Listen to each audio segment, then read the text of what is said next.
Chapter 1. I used to think sorrow was a thing you could recognize from across a fence line. 5 years ago, my neighbor Charles, the whole block called him Charlie until the day his 14-year-old disappeared, opened his door to flashing lights and never closed it again.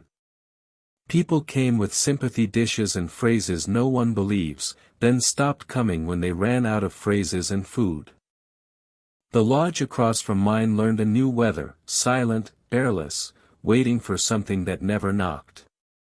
Last week he stepped onto my driveway while I was hauling trash bins and asked, in the gentlest voice, wrong at the edges I'd ever heard from him, if he could borrow a spade. I didn't ask why. I gave him the good one with the reinforced shaft, the one I use for roots. He carried it through his gate like a man escorting a weapon to a duel.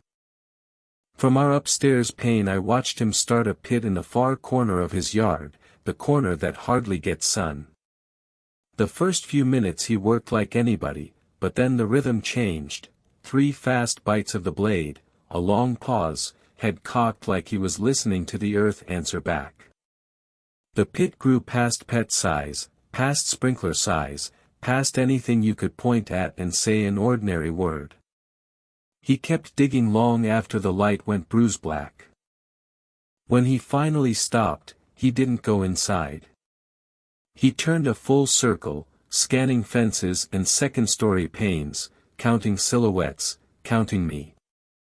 When his eyes found the glass where my face had been, I stepped sideways into the hallway like someone who had only been passing by. You cannot be a witness if you were never there. The neighborhood agreed to go to sleep. Rooflines softened into black ships. A single moth battered itself against our stoop light until it learned the lesson flame teaches. From over the fence line came the bite of metal into earth again. I slipped through our rear door and peered between the slats. Charlie stood in the pit to his thighs. He had a torch between his teeth that made his face look like a photo in a medical pamphlet. When he climbed out and walked toward his carport, I made a decision I'd been practicing for years. I went into his yard. Moonlight gathered at the bottom of the pit like water. Something black snagged in a fold of earth caught the shine, a torn edge of black poly. It looked like a tongue or a trash bag or all the ordinary bad guesses you make when the true guess is worse. I reached for it. My skin prickled in neat little rows up both arms and through my scalp, like the air had grown cold teeth. I looked at the door and then at the bag and back again, indecisive in place like an insect between sugar and poison. A sound rose from the carport, wood on concrete, or bones on wood. I jumped back over the fence line and landed with more noise than I wanted. My lungs tried to do their loudest work. He returned 3 seconds later but not to the pit. He moved into the black wedge between lodge and fence line and stayed there long enough for me to see a darker shape detach from him and keep moving after he stopped. The shape slid down into the pit. The torch didn't follow. By morning the corner looked as innocent as freshly made bedclothes. The grass was tamped smooth.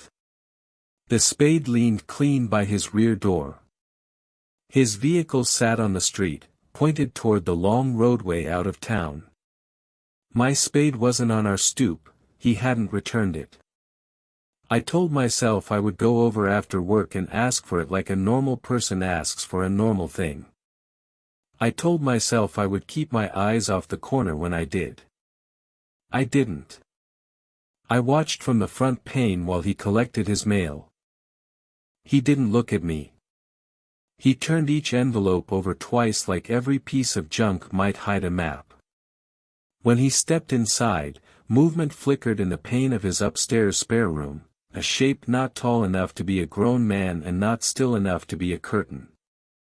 It crossed the glass in a way I have only ever seen living things move when they think someone is calling their name. That night the sound returned, 3 bites and a pause, and then a new one, poly sliding against earth.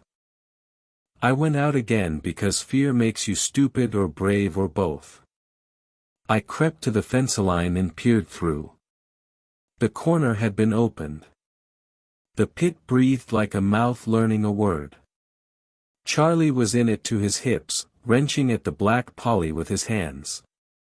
It tore, he slipped, and for a second something pale flashed in the beam of the torch and disappeared without a seam again. He said a soft, flat no, the way you speak to a child who is doing exactly what you begged them not to do. He climbed out and stood with his back to me, shoulders heaving, hands kneading his hair. Then he turned and looked straight where I was pretending to be wood. "Tim," he said, not loud and not kind. "Go inside. There is a tone to some commands that makes your bones decide before your brain." I went inside. He came to my door in the morning with the spade clean to factory shine. He held it between us like a treaty. I asked if everything was all right. He blinked like the question had come from behind him. "I had roots," he said. "Old ones. I told myself to be a neighbor, not a detective. I told myself that anything else would be meddling. That afternoon I mowed our lawn and stayed far from the fence line. When the bagged clippings thudded into the bin, the sound came out of his yard, not mine. I killed the mower." From his corner rose a hush-hush movement, a poly breathing drawing in and out, followed by a small, irregular thud, like someone tapping gently from underneath a lid. I left the mower dead and walked into the lodge without looking back. That night I dreamed I was helping him fill the pit while something pale wriggled toward the surface, not a body, not a root, not anything with a name I can say without tasting pennies. When I woke, I stood at the pane in the black and saw him at his pane, both of us framed by the little squares we live in. He lifted a hand, almost a wave, and then lowered it as if someone beside him had told him not to encourage me. A week passed. The corner healed again and again. The sound never stopped. I convinced myself it was only cold air chewing the liner of an old koi pond. I convinced myself it was a buried irrigation bag. I convinced myself it was sorrow with a poly vocabulary. On the seventh night a small object appeared in the angle where our fences meet, a sneaker with the laces tucked inside, size small. The rubber scuffed the way rubber scuffs when it has hammered school hallways. It was not new and not old. It was always there and had just learned how to be seen. I carried it into the kitchen and set it on the table and watched it until the sun came up. When my wife asked what I was looking at, I said, "A mistake," and put it in a cupboard with the cleaners. I have not opened that cupboard again. I will move first. A few nights later his lodge went black, no kitchen glow, no hall light, no TV flicker. The pit stayed hushed. Sleep found me and let me go and found me again. In the not quite morning I woke to a scraping in our yard, 10 feet from our bed. I sat up and saw, through the curtains, a figure in my flower bed working steadily with a trowel. Not looking at the pit. Looking at our lodge. Digging a slot exactly the size of what I had hidden in the cupboard. I stayed very still. The trowel paused, then resumed, the way a hand resumes when the rest of the body is listening for a signal. The slot finished open. The figure stood, turned toward our pane, and lifted both hands as if offering or receiving. Then it melted into the black like a stain into water. In the morning, a small rectangle of disturbed earth waited by the wall below our pane. Nothing was in it. The cupboard door in our kitchen hung open. The sneaker was gone. Where I grew up, we waved at neighbors and never learned their names right. 2 brothers lived next door, Eric and Todd. We shared a fence line for a decade and maybe 15 words. One Saturday, while my little brother and I shot hoops in the driveway, Todd wandered over with the dazed look of a sleepwalker who has decided he is dreaming. He asked if we were really moving in a month. At the end of a conversation that never found a point, he invited us to shoot BB guns by the river. My brother begged to come. Todd shrugged like permission was a cheap thing he had plenty of. They rang the bell late Sunday. We slipped out before our parents could get purchase on a question. They came in camo, faces not painted but somehow still not like faces. Todd carried a duffel that clanked. Eric broke a dead branch just to hear it snap. At the river, Todd unzipped the bag and handed us each a gun. "They're not BBs," he said, as if he'd been waiting to speak that sentence for months and wanted to taste every word. Eric pulled a pistol and stitched a rotting stump across the water with small explosions. My brother's mouth fell open, my mouth pressed itself closed. I took the gun from my brother and set both back in the bag. "No," I said, which was both an answer and a prayer. I started back up the track. The brothers didn't shout. They didn't block us. Their faces did a new thing, turned flat, like the way you press a leaf in a book. One of them spat a word. We told our parents at dinner that the neighbors were off and that we probably wouldn't be spending time with them before the move. We did not say the word gun out loud in the lodge we were leaving. Chapter 2. That night a cold air crawled under my blinds. The pane was open. A hard shape settled against the back of my head and a murmur said, "Shoo," not to calm me but to keep the room from knowing. I knew the murmur. Todd told me if I ever told his father what happened by the river, he would come back and kill me and everyone I loved. He spoke very carefully, like a person reading an oath. I said, "Okay," because my mouth had shrunk to the size of that word. The weight lifted. He slid out the way he had come. The night stitched the room shut. After that, one or the other would stand in their upstairs pane and stare into mine or my brother's. They didn't wave. They barely blinked. Once I tried to outstare Eric for fun and felt something behind his eyes notice me noticing it. A week before we moved, a stone cracked my glass. I leaned out. Todd stood below with a pistol pointed up, grinning like a man on a stage. I fell to the boards and he laughed a stage laugh, large and hollow. The days after brought more small torments, shade shapes on our stoop, footfalls in the side yard, our names breathed through vents as if the ductwork had been given lungs. The last night before the move I woke to the sound of someone adjusting my desk seat an inch at a time. I didn't look. I stared at the ceiling and named every college mascot I could remember. When the seat was back exactly where it had started, the sound stopped. I breathed again and heard a second sound I still cannot entirely fit into a sentence, a mouth pressed to the space between my mattress and headboard, wet breathing painting the wood, a patient tongue collecting dust. I reached for my lamp and found only the idea of the lamp. The breathing stopped. The pane murmured cool air. My throat woke with my hands already up. We moved the next day. I watched their lodge through the rear pane as it became a slab, then a slice, then nothing. Silence returned to my life like a pet that only comes when it wants. I did not tell. I told myself it would make it bigger, and worse, and permanent. I told myself the distance would fix it. You can live on those promises for years. My brother sent me a link last winter. An article without a paywall, the kind written by reporters who wear out their shoes. The piece said Eric had gone missing after a traffic stop.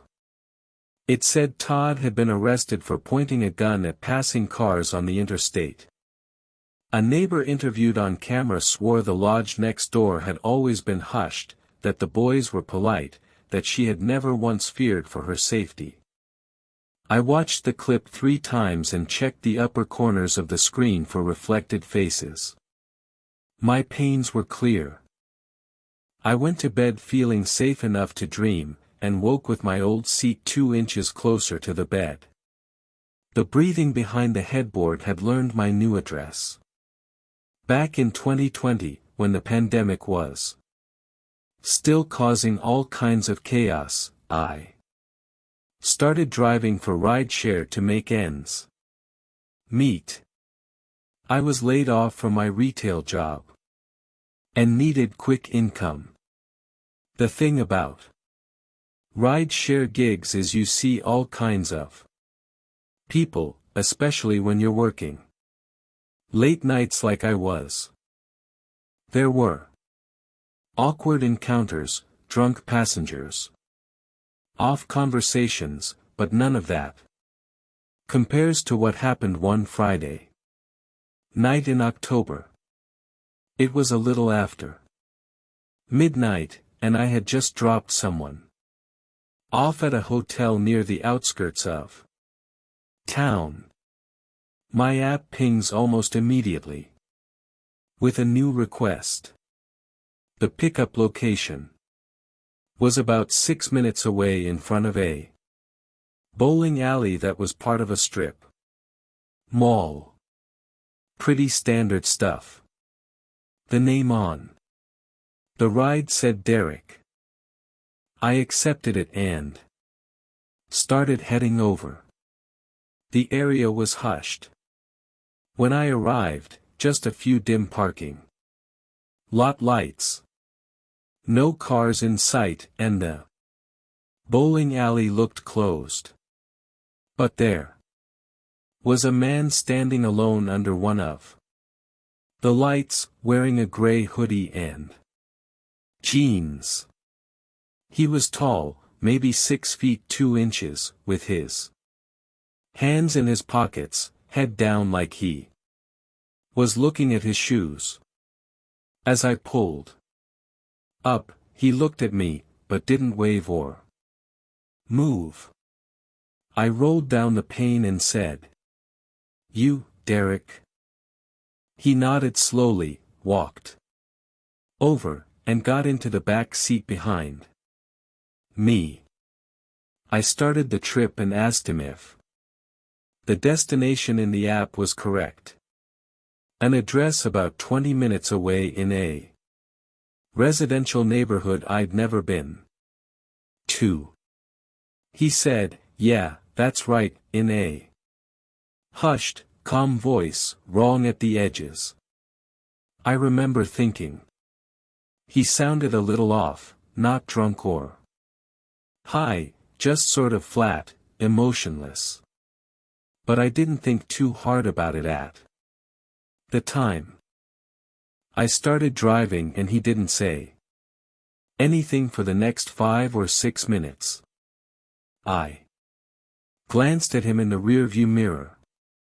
Now and then, and every time I looked, he was staring straight ahead. Not out the pane or at his mobile, just at the back of my head. I tried to break the silence by asking how his night was going. He paused, then said, "Just needed to get out of there." I asked, "Out of where?" He said, "Doesn't matter." So, I didn't push it. We drove a while longer.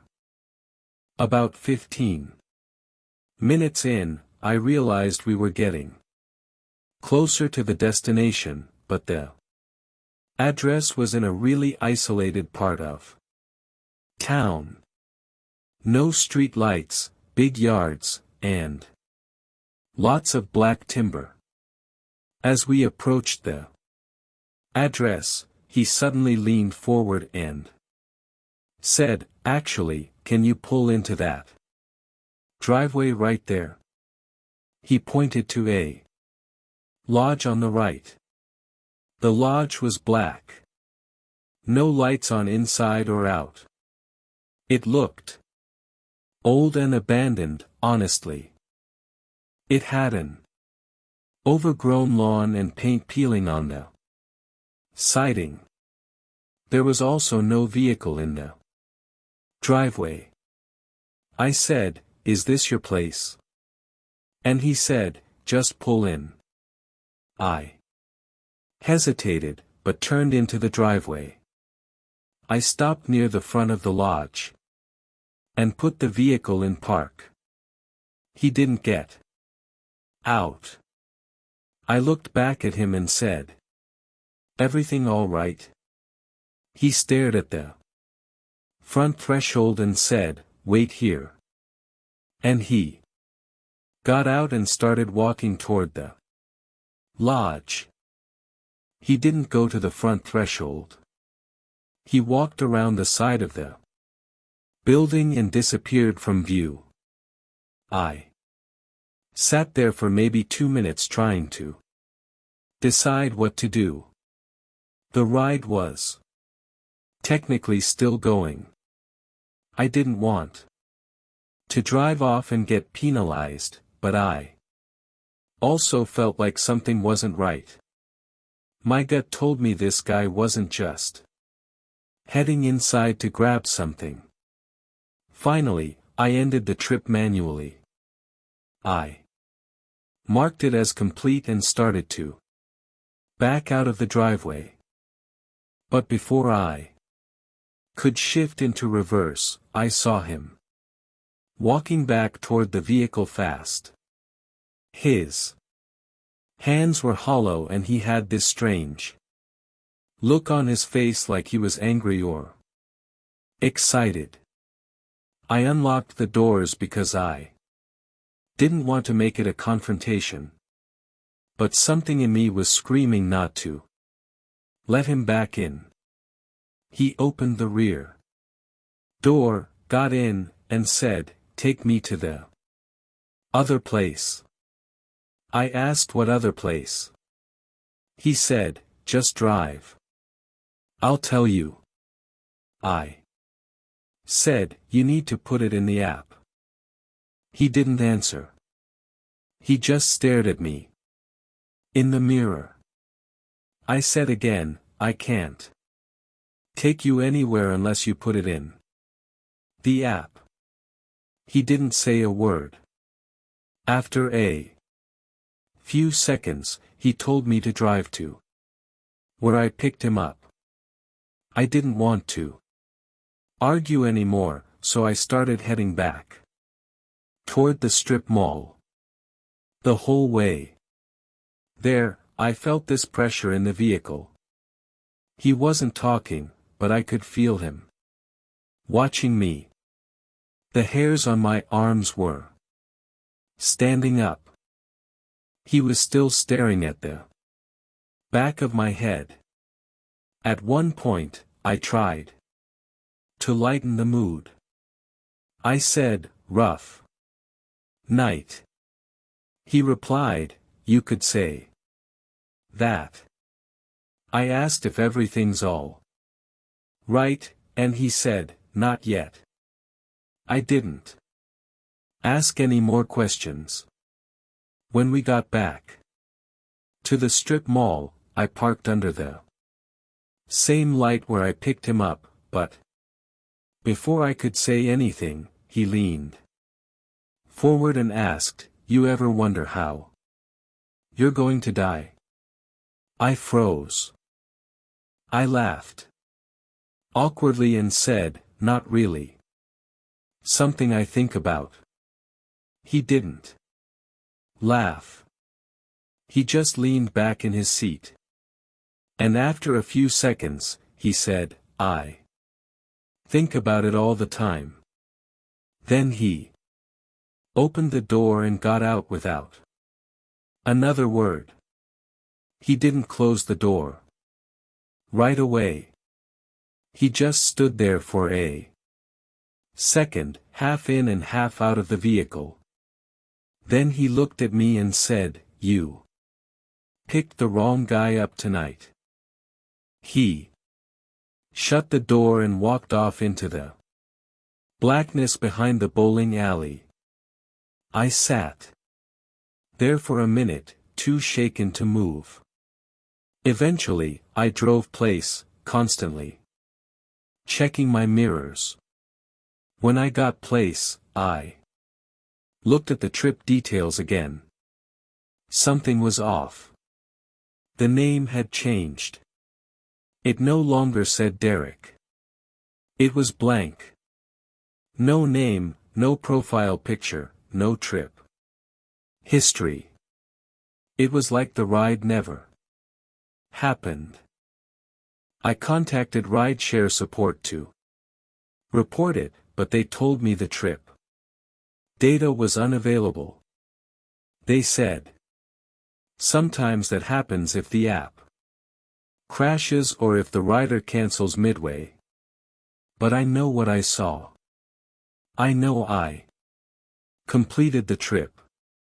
I know the man got in and out of my vehicle, and I know he said what he said. You picked the wrong guy up tonight. I've never seen him again.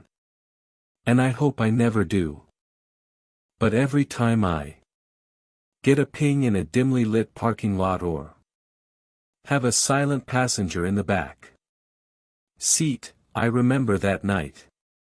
And I remember that feeling that something terrible could have happened. That maybe he changed his mind at the last second. Or maybe he was never planning to do anything, just wanted to scare someone. But I still wonder what he meant and if he ever found the right vehicle. This happened in 2021 when I was driving for Rideshare full-time. I live in a city that gets a lot of tourists, especially in the summer. So Rideshare gigs can be decent money if you're consistent. I worked mostly nights, partly because I'm a night owl and partly because it's less. Chapter 3. Traffic and better tips from drunk passengers coming back from bars. The night this happened, it was around in the morning, a pretty normal Saturday night crowd. I had just dropped off a group of college kids who wouldn't stop yelling in the back of my vehicle, so I was glad to get a request that looked quieter.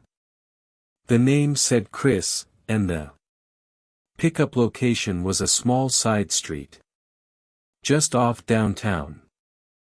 The off thing was the pin was in kind of an unnatural area, not near any bars or apartments, more like near the back lot of an old strip mall.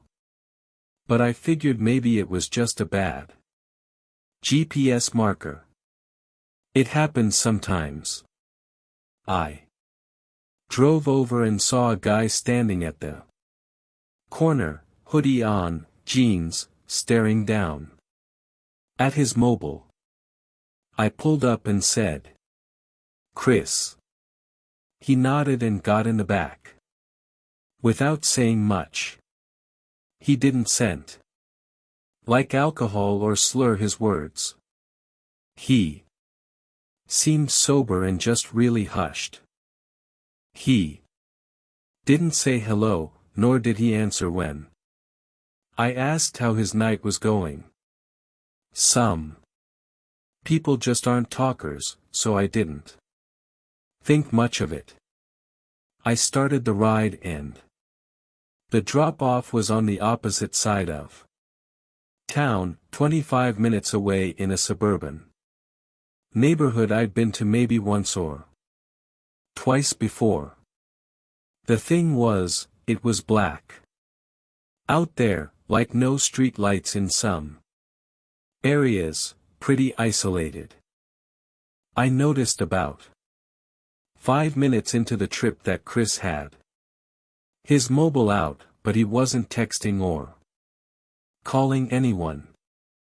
He was holding it flat in his lap with the torch on, just shining the beam upward, slightly toward my seat. I asked him, kind of half joking, everything all right back there? He just mumbled, yeah. And then turned the torch off. The next 20 minutes were dead silent. Just the hum of the engine and a off tension building in the vehicle. I don't know how to describe it. Something just felt off about this guy. Not threatening, but definitely unsettled, like he wasn't really there. We got to the neighborhood, and I followed the GPS to the lodge. But as we pulled up, I noticed it was totally black. No stoop light, no inside lights, nothing. I asked, is this the right place? Chris didn't answer. He just sat there. I turned around and looked at him. I repeated myself a little louder, saying, hey, is this it? He stared past me out the pane. I repeated myself one more time, and finally, he nodded. So, I put the vehicle in park and said, have a good night. He didn't move. He just sat there. So, I asked again, are you good? He finally reached for the handle and stepped out. But he didn't close the door. He just stood outside the vehicle with the door open, facing the lodge. I sat there waiting. A few seconds passed, then 20, and then a full minute.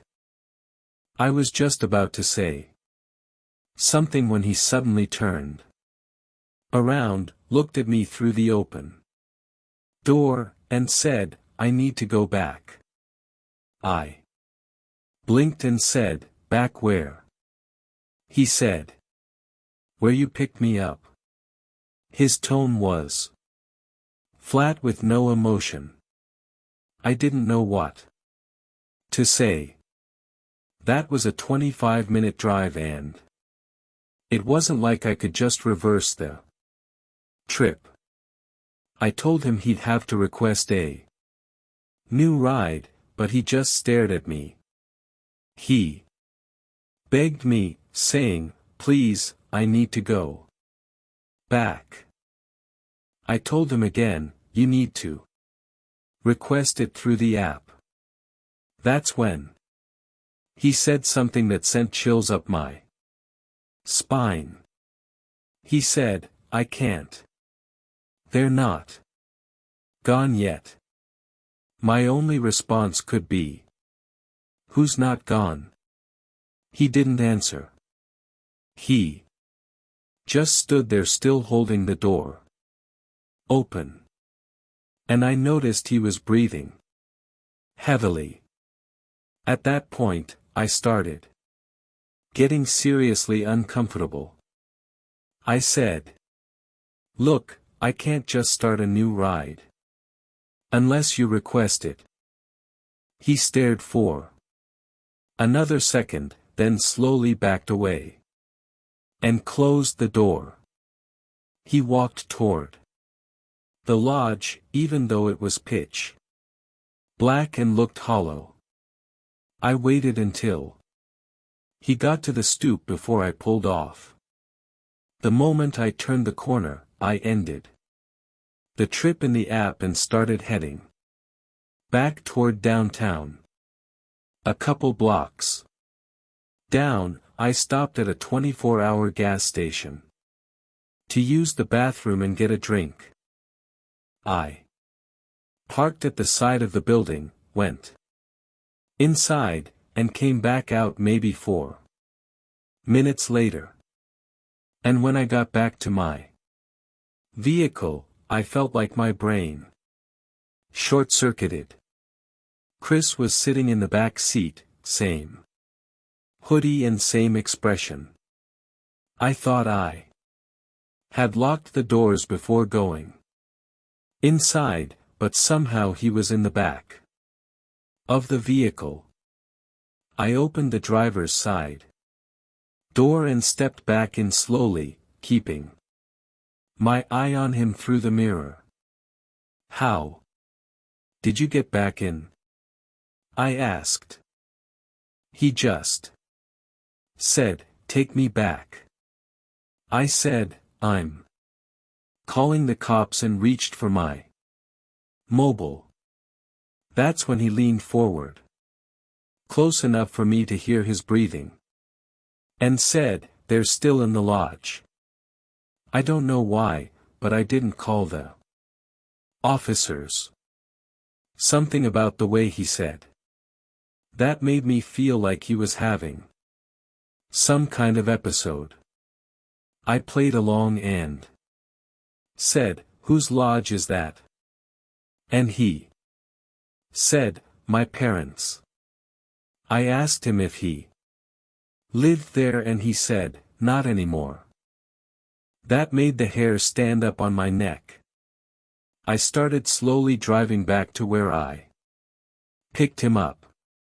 Every part of me was screaming not to do it, but I didn't know what else to do. As we got closer, he started breathing heavier. He was rocking slightly in the back seat. At one point, he murmured, "They're still there. They won't leave no matter what I do." When we pulled up to the lodge, there were still no lights, still no signs of anyone living there. He got out without saying anything, and then walked up to the front threshold and stood there. He didn't knock or anything. He just stood still. I waited maybe 30 seconds, then pulled away again, making damn sure the doors were locked. I drove 3 blocks, parked under a street light, and sat there for 10 minutes trying to process what just happened. I debated calling the cops, but what would I even say? That a guy got into my vehicle twice and set off things. There was no crime, technically, as far as I knew, so I just drove place and didn't sleep that night. The next day, I reported the ride to Rideshare, and honestly, I regretted not reporting this to the officers because the man might have been sick in the head, needing help. I hope he didn't hurt anyone. Who knows if that lodge was even really his parents' lodge, or if he actually was just having a manic episode. I'm an 18-year-old girl that lives alone in my apartment with my dog. I live about 8 miles out of town, so getting food delivered can be a hassle. Sometimes. I never thought anything of rideshare eats being bad. You may hear some stories, but never think they will happen to you. At least that's what I thought. It was Friday evening.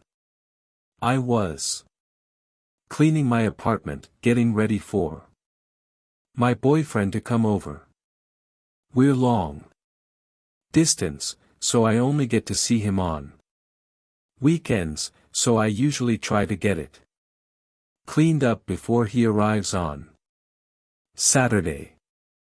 I had been cleaning for about 2 hours, and it was past p.m., so I was feeling hungry. I didn't want to dirty any dishes, as I just cleaned them all and cleaned the kitchen. I decided to order food so I wouldn't have to make a mess. I ordered my food and got the notification that my driver was on his way and driving a white Honda Fit Sport. I'm a young girl living on my own, so I have my delivery instructions set to leave my order at my door for contactless delivery. I was sitting in my living room watching TV when I got the notification that my food was delivered. As soon as I got that notification, I jumped up eager to get my food. I was starving. When I opened the door to grab my food, it wasn't there. So, I thought maybe he set it at the wrong door. But looking down at all the doors, none of them had the food at them. So, I went back in and was going to message him when I heard a knock at my door. It was my next door neighbor. He was holding my food. He said, "Hey, sorry. I picked up your food from your delivery driver because he was looking through your panes and I wasn't sure what he was doing." I took the food and thanked him, wondering what the hell just happened. I went back in, ate my food, and enjoyed a movie. When I started to get ready for bed, I took a shower, then went to turn off my TV and make sure all my doors were locked before going to bed. I laid down in bed, called my boyfriend, and eventually ended up falling asleep. I woke up a few times during the night to my dog growling at the pane or the rear door. My dog isn't a huge scary dog. He's a small 5 pounds Maury, but it's still pretty scary when he growls at something and catches you off guard. I finally got him to calm down and go back to sleep. It wasn't even 15 minutes later that I woke up to banging on my pane. My dog started going crazy, barking, growling, and even whimpering. I couldn't move in my bed. I took the bed sheets and pulled them over my head, just leaving enough to not cover my eyes, so I could see the pane. I called the officers and murmured into the mobile in a voice meant for no one. I explained to the operator that someone is in my backyard and my pane doesn't lock so it can easily be lifted up. She told me to go to a different room and officers would be at my apartment shortly. I ran to my kitchen and grabbed a knife, just waiting to see blue and red lights or hear sirens. It felt like forever. I looked out the pane of my kitchen and never expected to see what I saw. The rideshare driver's vehicle that delivered my food. His vehicle was sitting across the street from my apartment. When you open the door to my apartment, there's a large open field to the left that's used for parking trailers and letting dogs play. He was parked there, but I didn't see anyone in the vehicle. I put two and two together and thought to myself, he's in my Chapter 4. Backyard. The officers finally arrived. I could barely even speak. I was shaking and crying. I explained to one officer what happened while the other went to check out my backyard, which is where my sleeping room pane is. Another officer who arrived went to check his vehicle because it was still in the field, but he wasn't in his vehicle. The two officers came back and started talking with the officer I was speaking to, telling her there's footprints in my backyard, which it had just rained the night before, so it was very muddy outside. I started panicking once I heard that. Not just because that's not what you want to hear, but also because where was this guy if he didn't come back arrested with the cops and wasn't in his vehicle? My neighbor came outside to see what was going on. The officers explained to him what was happening. Then he spoke about how he picked up my food for me earlier that day. The neighbor invited me to sleep over at his apartment for the night if it made me feel any better. Oddly, I passed on the offer, and when all the cops left, I went back into my apartment. Thinking it was all over, I took a few hours to get comfortable enough to fall asleep.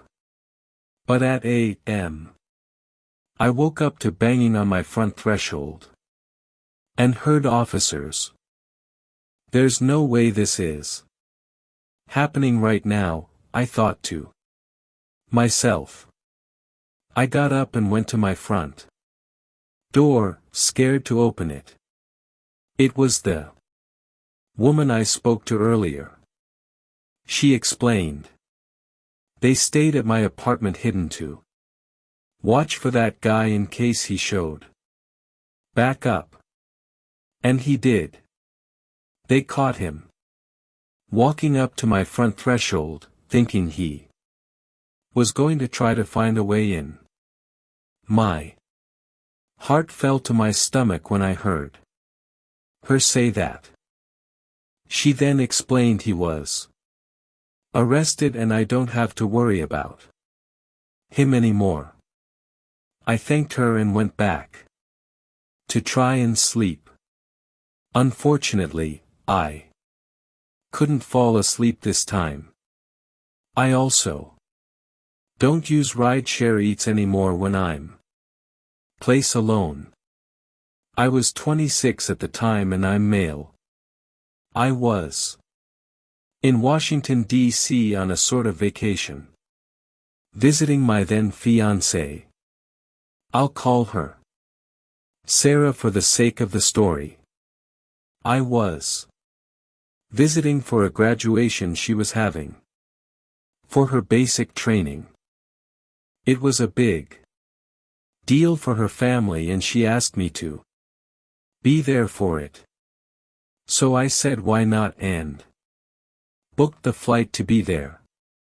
I'd be arriving about a week before the rest of her family so she and I could have some time, just the two of us, before she would be busy with having all of her family there for the occasion. She stayed with me at my hotel during this time and eventually we decided we wanted to go and explore some of the nearby historical sites that Washington had to offer.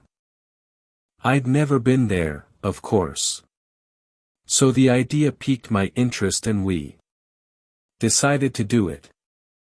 Once we arrived at our location, we spent about 4 hours walking around and seeing all the sights from the Lincoln Memorial to the Washington Monument, the Congress Building, and even the White Lodge.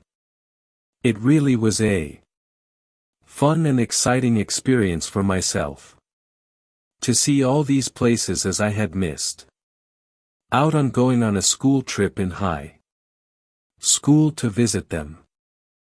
Sarah at the time seemed to appreciate my interest in them as well, and we really enjoyed ourselves. After we finally decided we had enough walking around and were ready to return to the hotel, we used the Rideshare app to call for a ride. We had used it earlier to arrive and had no issues, so we decided to just use it again for the ride back. Sarah made the request on her mobile while I sat down under some shade and waited. I was pretty tired from all the walking we did, and I could feel my body just ready to get back to the hotel for a long-needed nap. Eventually, after about 10 minutes of waiting, a vehicle pulled up in front of us along the side of the roadway. Sarah motioned for me that this was the vehicle, as the place they stopped at was not a parking spot or a place a vehicle would just stop at on its own. I stood up and followed her to the vehicle, where she opened the rear door and stepped inside, asking the man, "Rideshare for Sarah?" And he gave a slight nod without saying anything. So, I followed her into the vehicle and shut the door behind me. Now, looking back on this, I realized how stupid both her and myself were in doing this. We should have asked for the driver's name and verified the vehicle was a match to the one on the app. I didn't have access to any of this myself, and she made the request on her mobile, so it didn't really cross my mind at the time to do any of this. As we both sat in the back of the vehicle, which was a gray cold minivan, the driver didn't speak to us.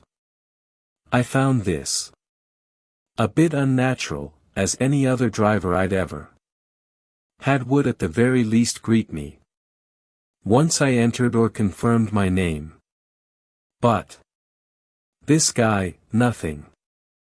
He started driving without acknowledging either of us, other than the nod he gave when Sarah asked him if he was our rideshare. And I did pick up on how off it was, but I was tired and didn't really feel like trying to engage with the man myself. I laid my head back and just closed my eyes. I then felt a tap on my arm from Sarah. After what felt like only 5 minutes of the drive, I opened my eyes and looked at her, and she didn't speak to me. I could see the look on her face was one of worry, and it had me wondering what exactly she was concerned about. She then pointed to her mobile, which was showing the route the rideshare would take to drive us back to our hotel. It didn't take me long to realize that the way we were going was not the way the route had said. In fact, it was the opposite way. I could see Sarah's face drain with color shortly after when a notification popped up on her mobile saying our rideshare had arrived, followed by a message from the driver asking where we were. My heart sank into the pit of my stomach. It was then I realized how dumb I was by not verifying the vehicle and driver before we just both stepped in. The picture that was on Sarah's mobile within the app did not match the driver, and I knew we had gotten ourselves into a situation. I slowly looked back towards the driver. But I didn't say anything. I didn't know what this man's intentions were or what he was capable of. And honestly, I didn't want to find out. I just knew at that moment I had to get both Sarah and I out of that vehicle. I leaned forward and told the man that we had changed our minds and would be fine just being led out where we were in an attempt to get us out of the situation without alarming the man of what we knew. He glanced at me through the rearview mirror in the first actual acknowledgement of us he had given since we stepped into the vehicle. I caught his glance as he stared at me without saying a word in what felt like minutes, but was probably only 10 seconds. He didn't stop the vehicle, though. He didn't even say a word in response to me and just kept driving the vehicle as if nothing had been said. My patience had run out, and I knew whatever this man had in store for us wasn't good. I then did the only thing I could think of at that moment and reached into my pocket, pulling out my pocket knife. I flipped the blade out. And without wasting another second, I told the driver, "I know you're not our rideshare driver. I don't know what your plan is here or what you think you're about to do to us, but I have a knife, and if you don't pull this vehicle over right now, I have no problem using it." Driver's eyes quickly looked at me again within the rearview mirror, and I knew he could see the knife gripped tightly in my hand. He quickly pulled the van over, and I heard the doors unlock. Sarah and I wasted no time in getting out of that vehicle as fast as we could. The moment we were both out, the man sped off. We quickly took a moment to gather ourselves as Sarah was having a panic attack, and I myself was still wrapping my head around what the hell just happened.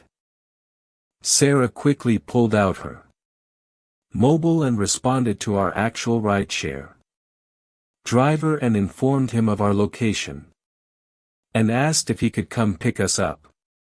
The actual driver arrived within a few minutes, and this time we made sure it was the right one. We told him everything that had happened, and it was then that he informed us something that made the blood in my veins go cold.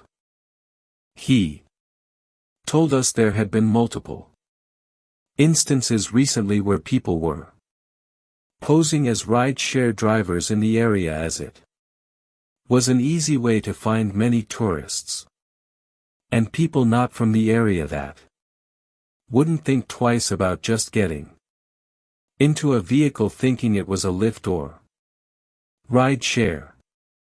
Apparently many people had gone missing, and they could only assume the worst. He told us both we were lucky we noticed when we did and hadn't gotten further away from where we had been picked up, which was probably the only reason the man let us go, and of course, the fact that I was armed. We made it back to the hotel without issue, and we quickly reported it to the officers. We gave the best description of the man and the vehicle that we both could, and the officers told us they'd call us with any information they could find. We never heard back from them, so I assumed the man was never caught or found, and that worries me that he could still be out there doing this to others. Again, I realized how stupid we both were after all this, not verifying whose vehicle it was we were getting into. But let this be a reminder to everyone listening. Do just that. Always verify your rideshare drivers. And always make sure you're aware of your surroundings.